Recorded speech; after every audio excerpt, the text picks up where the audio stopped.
معزز والدین، اساتذہ کرام اور پیارے بچوں، السلام علیکم۔ سبق پڑھانے سے پہلے چند ہدایت برائے اساتذہ کرام اور والدین کے لیے۔ بچے کو سبق پڑھانے سے پہلے اس بات کا تعین کر لیں کہ آیا جو سبق آپ بچے کو پڑھانے جا رہے ہیں وہ حاصلات تعلم کے عین مطابق ہے یا نہیں۔ اس سبق کی تکمیل کے بعد طلبہ اس قابل ہو جائیں گے کہ وہ نظم کا مفہوم سمجھتے ہوئے لے اور آہنگ کے ساتھ پڑھ سکیں۔ نظم و نثر، بلند خوانی، خاموش مطالعہ پڑھ کر سوالات کے جوابات دے سکیں۔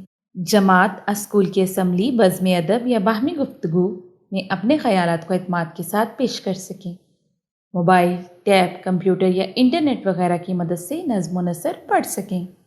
اسم معرفہ اور اسم نکرہ میں امتیاز کر سکیں۔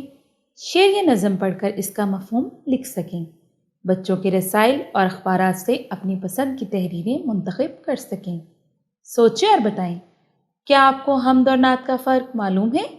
درود کب پڑھا جاتا ہے؟ کیا آپ جانتے ہیں تحریک پاکستان کے اہم رہنما مولانا ظفر علی خان سیاستدان اور صحافی ہونے کے ساتھ ساتھ اچھے نعت گو شاعر بھی تھے۔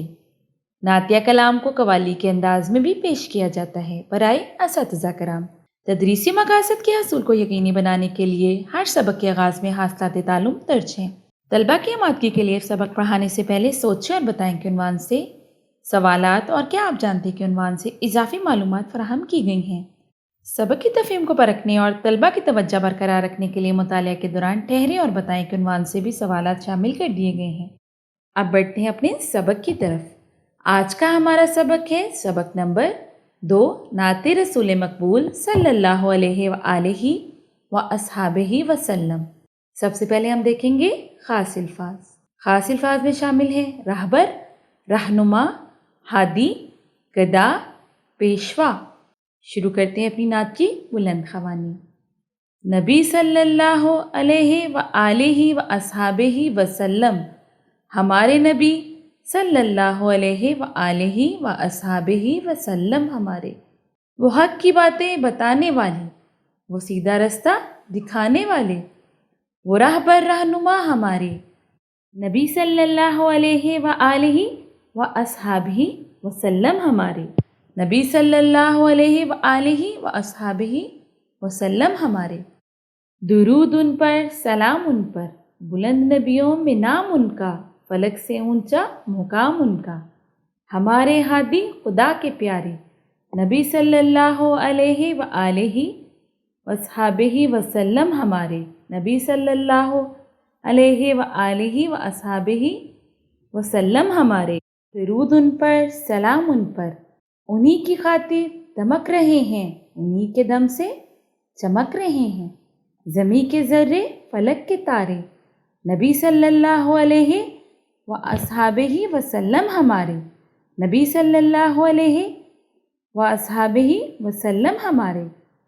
درود ان پر، سلام ان پر، انہی کی سرکار کے گدا ہیں، انہی کے دربار کے گدا ہیں، جہاں کے یہ تاج دار سارے، نبی صلی اللہ علیہ وآلہ وسلم ہمارے، نبی صلی اللہ علیہ وآلہ وسلم ہمارے۔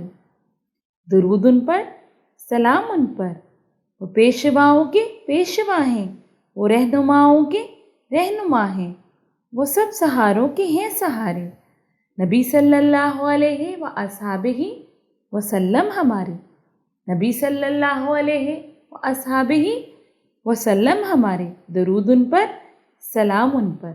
اس نعت کو لکھا ہے صوفی غلام مصطفیٰ تبسم نے۔ ٹھہرے اور بتائیں، ہمیں سیدھا راستہ کس نے دکھایا؟ تو اس کا جواب ہے ہمیں سیدھا راستہ ہمارے پیارے نبی صلی اللہ علیہ وآلہ واصحابہ وسلم نے دکھایا۔ شاعر نے دمک اور چمک کے الفاظ کن چیزوں کے لیے استعمال کیے ہیں؟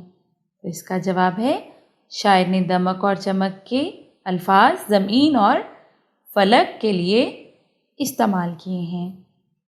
پیارے بچوں، ہم نے اس نعت میں کیا سیکھا؟ تو ہم نے سیکھا ہمارے پیارے نبی حضرت محمد رسول اللہ خاتم النبیین صلی اللہ علیہ وآلہ وصحبہ وسلم نے ہمیں سیدھا راستہ دکھایا وہ ہمارے رہبر اور رہنما ہیں۔ حضرت محمد رسول اللہ خاتم النبیین صلی اللہ علیہ وآلہ وصحبہ وسلم تمام انبیاء علیہ السلام کے سردار ہیں۔ جی تو پیارے بچوں، اس کے ساتھ ہی آج کا ہمارا سبق مکمل ہوا۔ کل ملتے ہیں اسی نعت کی مشق کے ساتھ۔ اس وقت تک کے لیے مجھے اجازت دیں۔ اپنا بہت سارا خیال رکھیے گا۔ اللہ حافظ۔